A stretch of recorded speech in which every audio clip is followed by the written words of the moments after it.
You shouldn't have to be in ICU before you know you need to change your diet or you need a certain medication to control your blood pressure.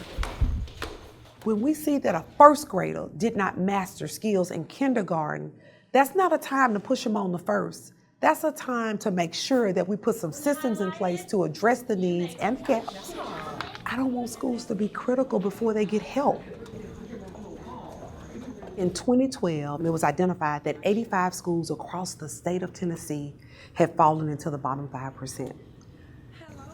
Well, it's in a shockwave to the state that if 85 schools in the whole state are in the bottom 5 and 69 are right here in Memphis, something is just not right.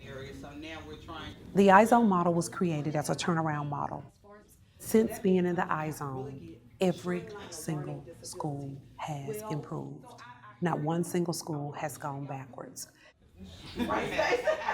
I believe that part of our success has been understanding the cultural narratives of our schools, because our biggest gap has been the instructional gap as it relates to student achievement, but there's also a serious social, emotional, and cultural gap that when we were trying to teach math and science without addressing the mental, social gaps that exist when the kids walk in our buildings, they weren't hearing us. You could be the best principal, the best teacher, but if I've just seen someone murdered and you lay in the street for 2 or 3 hours, that's not gonna help me be able to do math right now.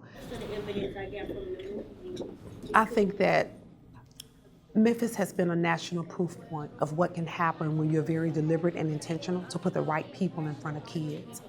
When you look at our data, these are the same kids who 5 years ago were on the list that was underperforming.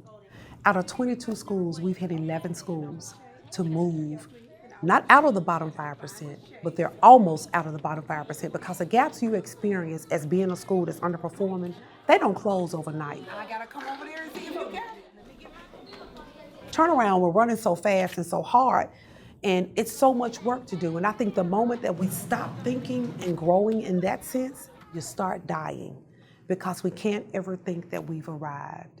And so, I know until I close my eyes and take my last breath that how far we've come is not far enough. And I know that until we can get every single child in school and teacher even gets what they need, I gotta get out of bed and try to make that happen. And we're not there yet.